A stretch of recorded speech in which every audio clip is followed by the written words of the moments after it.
Hello and welcome to Sabha TV. You're watching News Tonight with your host Rajya.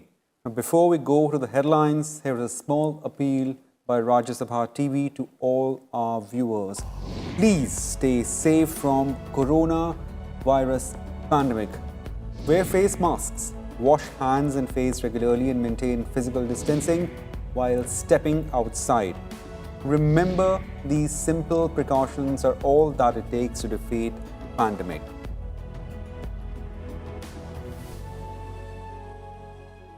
Well, now over to the headlines.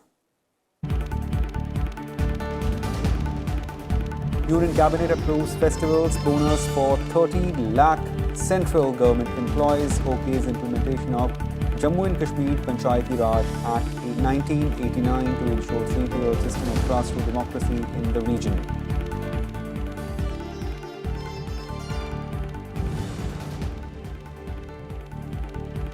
On Police Commemoration Day, Vice President and Prime Minister praised contribution of personnel in the service for the country. Now, Home Minister Amit Shah pays tribute to 343 Corona warriors of the force who lost their lives in the battle against COVID-19.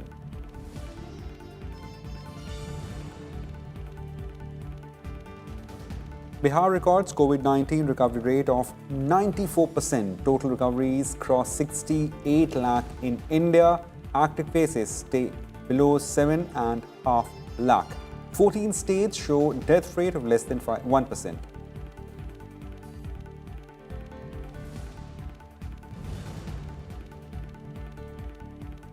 While campaigning in full swing for first phase of Bihar elections, Chief Minister Nitish Kumar holds public rallies in Saran and Vaishali. BJP President JP Nadda and Defence Minister Rajnath Singh hold public meetings.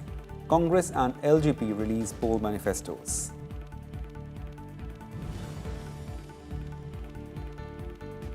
Now, EVMs or electronic voting machines to be used for the first time in Ladakh Autonomous Hill Development Council lay elections, voting for 26 seats tomorrow.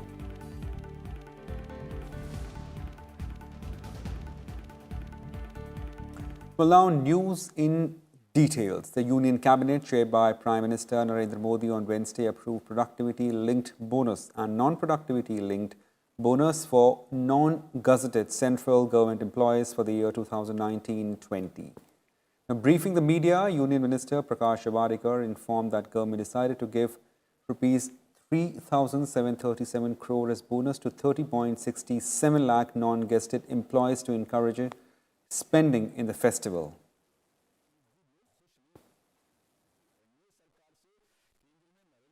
Vijayadashami या दुर्गा पूजा के पहले ही तुरंत 30 लाख केंद्र सरकार के कर्मचारियों को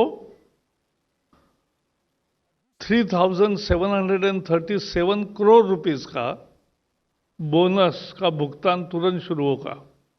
EPFO है, एम्प्लॉय स्टेट इंश्योरेंस कॉरपोरेशन है, ऐसे जो कर्मचारी नॉन गैजेटेड है,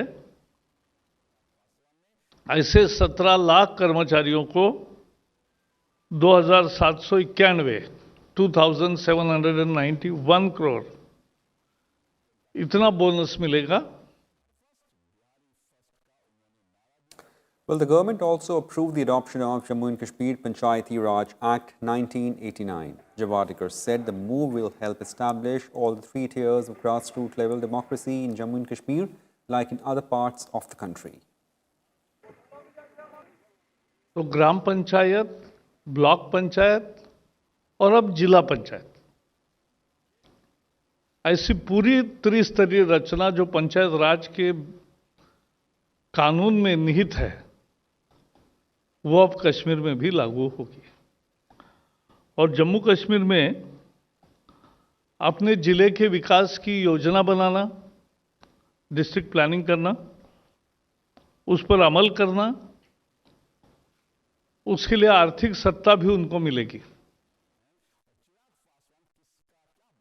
It also approved not to extension of scheme under which cooperative NEFT or NAFED will procure 12 lakh tons apple in Jammu and Kashmir during current 2020 and 21 season. In other decisions, the Cabinet approved Memorandum of Understanding between the Institute of Chartered Accountants of India and the Certified Practicing Accountants Papua New Guinea to work together in capacity building and strengthening the accounting, financial and audit knowledge based in Papua New Guinea. The government also approved a Memorandum of Understanding between India and Nigeria on cooperation, exploration and use of outer space for peaceful purposes.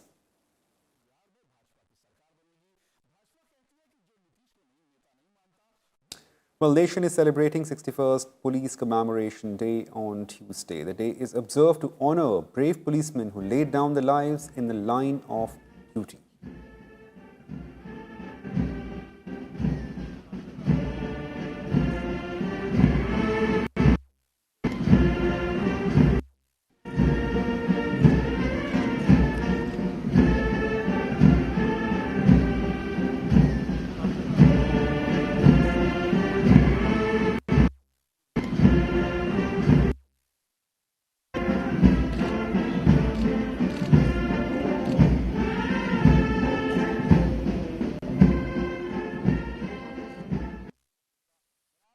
In a message, Vice President Venkaiah Naidu said the nation will never forget the sacrifices made by police personnel in the line of duty. He said India is grateful to them for their sacrifice, valor and commitment.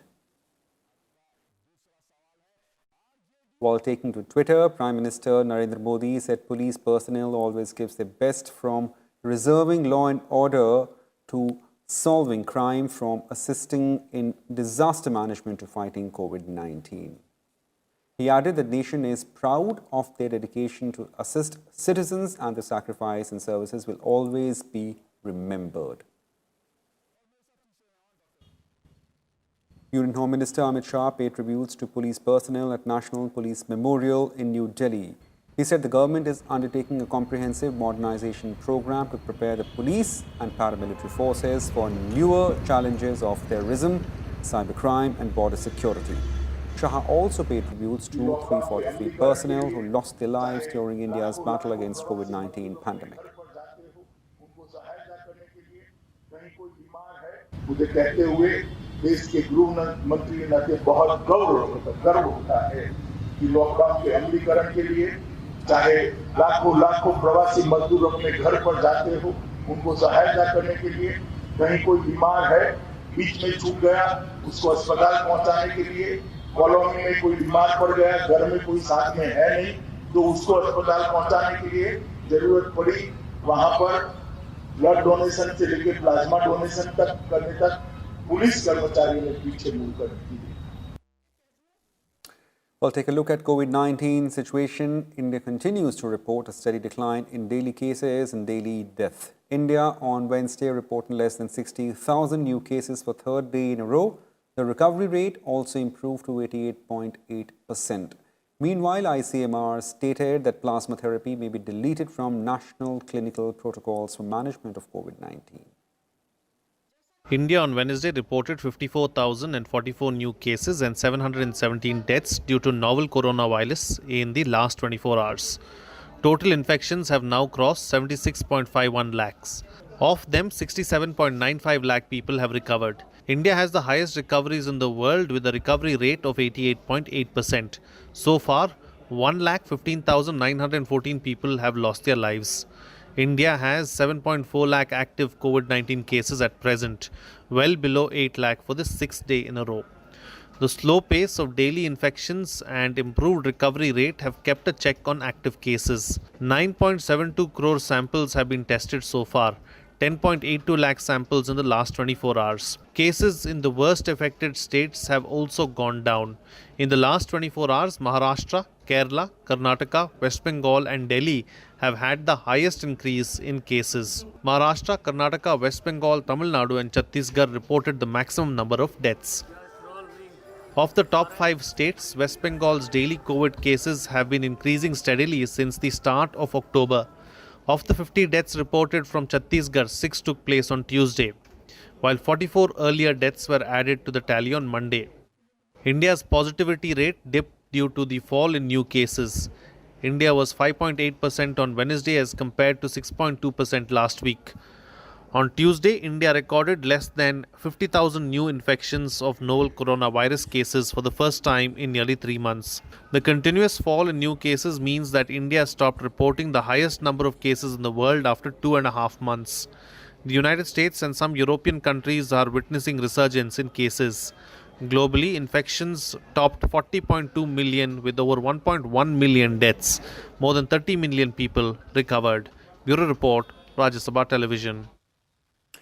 Well, moving on, the Indian Railways has allowed the women commuter to travel by suburban Mumbai local trains during certain times from Wednesday onwards.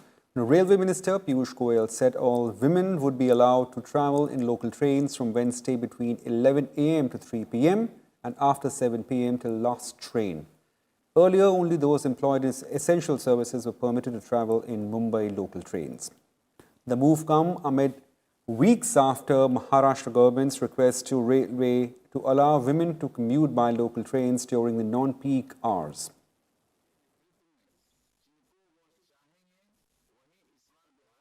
The Kaziranga National Park and Tiger Reserve in Assam has reopened from Wednesday after almost 7 months. National parks and wildlife sanctuaries in Assam have remained shut since COVID-19 outbreak in March. The shutdown of Kaziranga National Park has been the longest in 112 years of its history.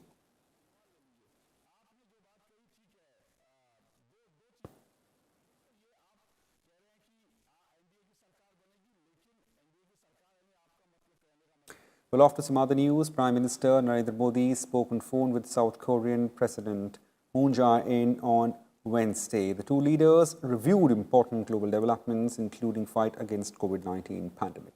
They also reviewed the ongoing diversification of international value chains, the need to preserve a transparent, development-oriented and rules-based global trading order, and the role of the World Trade Organization. The two leaders agreed to remain in touch on the above issues and to further accelerate bilateral cooperation in all the areas.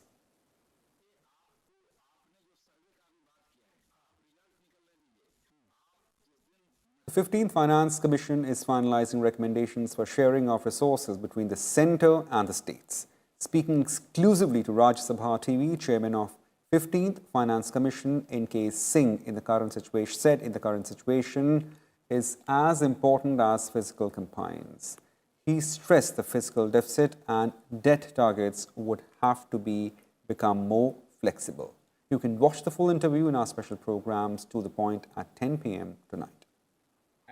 In an exclusive interview to Rajya Sabha TV, Chairman of 15th Finance Commission, N.K. Singh said fiscal pressures in dealing with issues of livelihood are a totally new factor that the Commission has had to deal with. He said, in the wake of pandemic, strict adherence to fiscal responsibility and budget management law may not be feasible. The fiscal roadmap needs to be responsive and needs to be calibrated to address the challenge of the pandemic. That is why the Commission has seriously engaged in consultations of what kind of a new fiscal roadmap, and more than that, what kind of a roadmap in terms of not only fiscal deficits, but the debt to GDP. We have continued after the FRBM Act of 2018 to regard debt as the principal macroeconomic anchor, and the fiscal deficit is only an enabling operational kind of a parameter to achieve preferred levels of debt to GDP as a whole. And debt to GDP not only of the central government, because we are addressing the general government government's debt to GDP, meaning the debt to states and the debt of the union government taken together. Singh also said that centre has at no point backtracked from the fact that states will get compensation for the first 5 years of GST regime. He asserted that cess shortfalls can't be met from consolidated funds of India and has to be raised through borrowing arrangement. Central government has been very responsible. At no point in time it has sought to resile from the fact that they have to give the resources to the states based on the 14% assurance for the period of 5 years, which ends in July 22, which will cover the next 2 years of our award. And that for this, they have indicated in the last GST Council that the period of the cess will be extended to such a period which will enable them to discharge the obligation of being able to do this. N.K. Singh also cautioned that the pandemic has exposed vulnerabilities of health system and both the centre and the states have to reprioritize expenditure. He also felt the worst was over for economy and a sharp recovery based on the high frequency indicators is being witnessed. Kriti Mishra's report for Rajya Sabha TV. Well, over to election-related news of Bihar polls. Now, scrutiny of nomination papers of candidates for third and the final phase of Bihar elections ended on Wednesday. The last date of withdrawal of candidature is October 23rd. 78 assembly seats spread over 15 areas will be going to polls on the first phase. Now, meanwhile, Election Commission has asked political parties to adhere to COVID-19 guidelines in the campaigning. The poll body said crowd discipline should be maintained during rallies.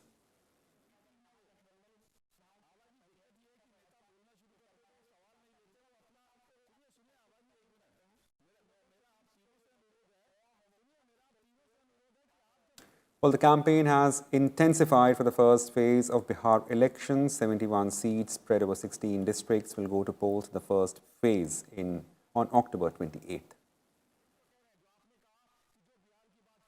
JDU President and Chief Minister Nitish Kumar on Wednesday held several public meetings in Saran and Vaishali districts of the state. Addressing people in Kesaria, Kumar alleged that RJD is making false promises of 10 lakhs jobs and opposition has no solid blueprint for development of the state.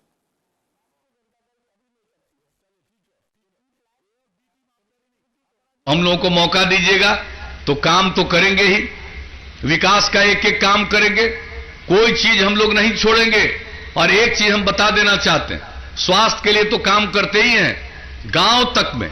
और अब जो नई technology आ गई है, अब इस नई technology में हम अपने युवक युवतियों को और ट्रेनिंग देने का इंतजाम करेंगे। जब नई टेक्नोलॉजी की ट्रेनिंग सबको रहेगी तो काम बेहतर मिलेगा, आमदनी बेहतर होगी और लोगों को मजबूरी में बिहार से बाहर नहीं जाना पड़ेगा। Well, the BJP President JP Nadda also addressed public meetings in Bethiya and Motihari. Speaking at the rally in West Champaran district, Nadda highlighted development work done by both the centre and Bihar government in the state. Highways के लिए 54,713 करोड़ रुपए दिया है, railways के लिए 8,870 करोड़ दिया है, airport के लिए 2,700 करोड़ दिया है, पेट्रोलियम और गैस के लिए 21,476 करोड़ दिया है, टूरिज्म के लिए 600 करोड़ रुपए दिया है, डिजिटल बिहार के लिए 494 करोड़ दिया है और अमृत शहर के लिए 1,400 करोड़ रुपए दिया है। कुल मिलाकर के 1,24,852 करोड़ रुपए दिया है। पाई का हिसाब दे रहा है।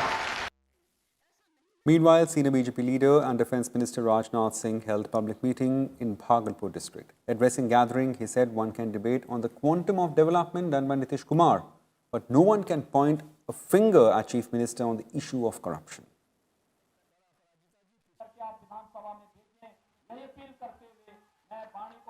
Uttar Pradesh Chief Minister Yogi Adityanath also addressed rallies in Jamui and Paliganj city in Patna district.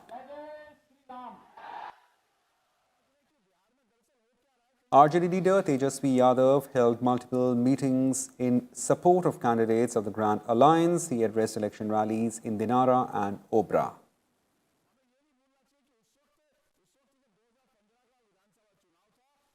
Well, Lok Janshakti Party President Chirag Paswan unveiled vision document of his party, Bihar First, Bihari First, from the party headquarters in Patna on Wednesday.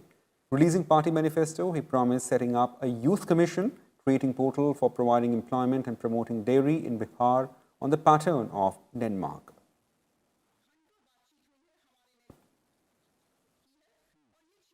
शिक्षा को लेकर जब तक हम लोग यहाँ की system को नहीं बदलेंगे, बेहतर शिक्षा प्रणाली को हम लोग लागू नहीं करेंगे, ज़्यादा से ज़्यादा मेडिकल कॉलेज, ज़्यादा से ज़्यादा इंजीनियरिंग कॉलेज और ये तमाम तरीके की व्यवस्था आप लोग जब इस विजन डॉक्यूमेंट को पढ़ेंगे शिक्षा के क्षेत्र में हम लोगों ने तमाम तरीकों की इन प्रावधानों का हम लोगों ने जिक्र किया कि कैसे हर दो एक जिले पे हम लोग मेडिकल कॉलेज खोलना चाहते हैं, इंजीनियरिंग कॉलेज खोलने की हम लोगों ने व्यवस्था की है।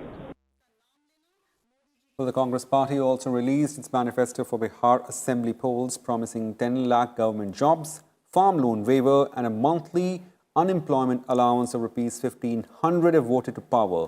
Actor-turned politician Raj Babbar released the party manifesto titled Badlav Patra 2020 at party state headquarters in Patna.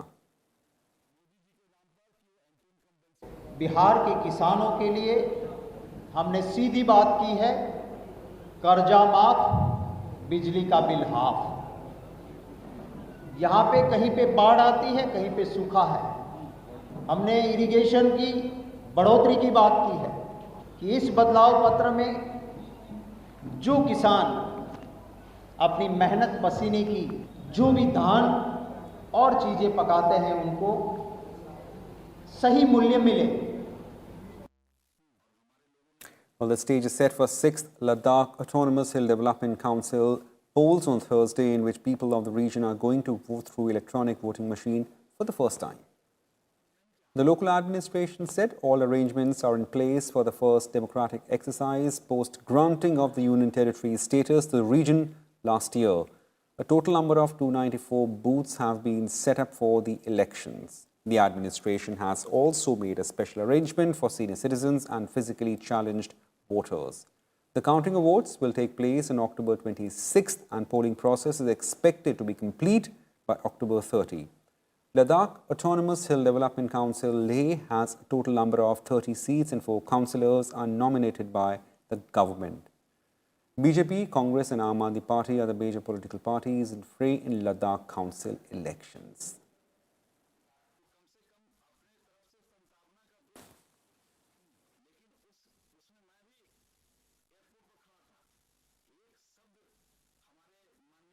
Well, time for a very short break. More news on News Tonight. Don't go away.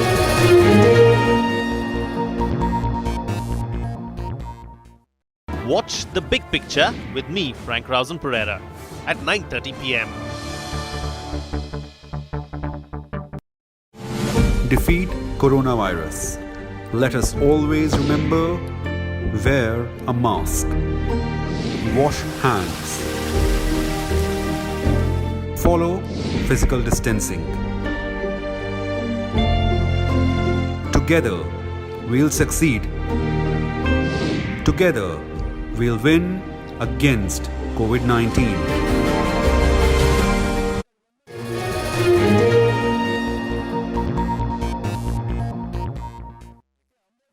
Welcome back. You're watching News Tonight on Rajya Sabha TV. Now, the department-related Parliamentary Standing Committee on Transport, Tourism and Culture will examine and report on various subjects.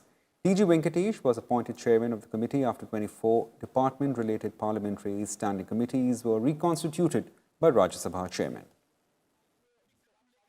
The department-related Parliamentary Standing Committee on Transport, Tourism and Culture has selected its topics for examination during the year 2020-21. They include role of highways in nation building, promotion of infrastructure in India's maritime sector, potential of tourist spots in the country, connectivity and outreach, development and conservation of museums and archaeological sites, challenges and opportunities, functioning of Airports Authority of India and status of aviation connectivity in the country. The committee has also been hearing from various stakeholders on the fallout of the pandemic on the transport sector. Kriti Mishra's report for Rajya Sabha Television. Well, the Parliamentary Committee on Defence held its introductory meeting on Wednesday. Lok Sabha member Jawal Oram has been appointed as chairman of the Committee on Defence after committees were reconstituted this year. The first sitting of the Standing Committee on Defence was held on Wednesday. The committee considered the selection of subjects for examination during the year 2020 and 21. After the committees were reconstituted, member on the Defence Committee from the Upper House are Dr. Ashok Bajpai, Premchand Gupta, Sharad Pawar, V. Lakshmikanta Rao, Sanjay Raut, Dr. Abhishek Manu Singhvi, Kamakya Prasad Tasa, Dr. Sudhanshu Trivedi and Dr. D.P. Vats. The members from Lok Sabha on the committee are Deepak Adhikari, Kumar Danish Ali, Ajay Bhatt, Devasingh Jaisingh Bhai Chauhan, Nitesh Gangadeb, Rahul Gandhi, Anna Sahib Shankar Jole, Chaudhry Mehboob Ali Kesar, Ram Shankar Katheria, Rajshri Malik, Jual Oram, T.R. Parivender, Kapil Mureshwar Patel, Anumala Revant Reddy, Jugal Kishore Sharma, Shrikant Eknath Shinde, Pratap Simha, Brijendra Singh, Mahabali Singh, Kotgiri Sridhar, and Durgadas Uike. The Standing Committee on Defence is one of the 24 departmentally related standing committees constituted under Rule 331C of the Rules of Procedure and Conduct of Business in Lok Sabha. The Department of Defence Production, Defence Research and Development, Ex-Servicemen Welfare and Military Affairs are under its jurisdiction. Kriti Mishra's report for Rajya Sabha TV. Vice President Venkaiah Naidu on Wednesday paid tributes to revolutionary freedom fighter Durgavati Devi. In continuation with his social media post on Forgotten Women Freedom Fighters, the Vice President said in a Facebook post that conspicuous absence of innumerable unknown heroes and Viranganas from history books has always puzzled him. He said the courage and conviction displayed by common people during freedom struggles must not be forgotten. Venkaiah Naidu wrote that Durgavati Devi, the Durga Bhabi of Indian revolutionaries, gave up all her money and ignored the social taboo to help the revolutionary cause. Born in October 1907 in well-to-do family of modern-day district of Kaushambi near Prayagraj in Uttar Pradesh, Durgavati Devi was married to Bhagwati Charan Vora of Lahore. Better known as Durga Bhabi, her main task was to clandestinely deliver weapons and ammunition to revolutionaries. Vice President Venkaiah Naidu said the nation will be always grateful to her invaluable sacrifice, valor and unwavering commitment for freeing motherland from the British rule.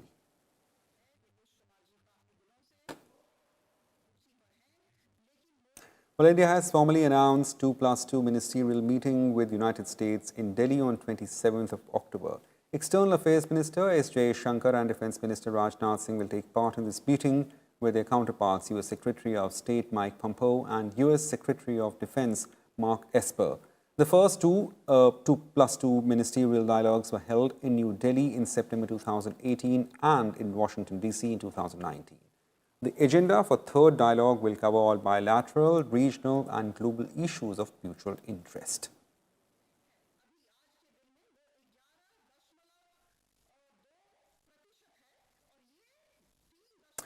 Well, Global Iodine Deficiency Disorders Prevention Day was observed on Wednesday. The day is marked to raise awareness about the adequate use of iodine and to highlight factors that lead to iodine deficiency and its consequences.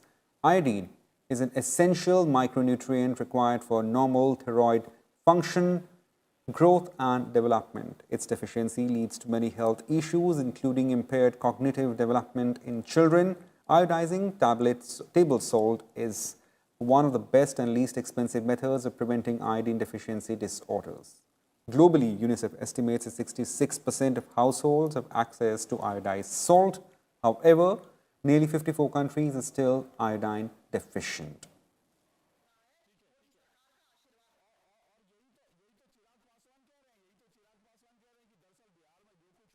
Well, that's it for now in News Tonight. But before we leave, we once again appeal to our viewers to stay safe from COVID-19 pandemic. Wear face masks, wash hands and face regularly. Maintain distancing while stepping outside. Remember, these simple precautions are all that it takes to defeat the pandemic. Thank you. Stay safe. Good night.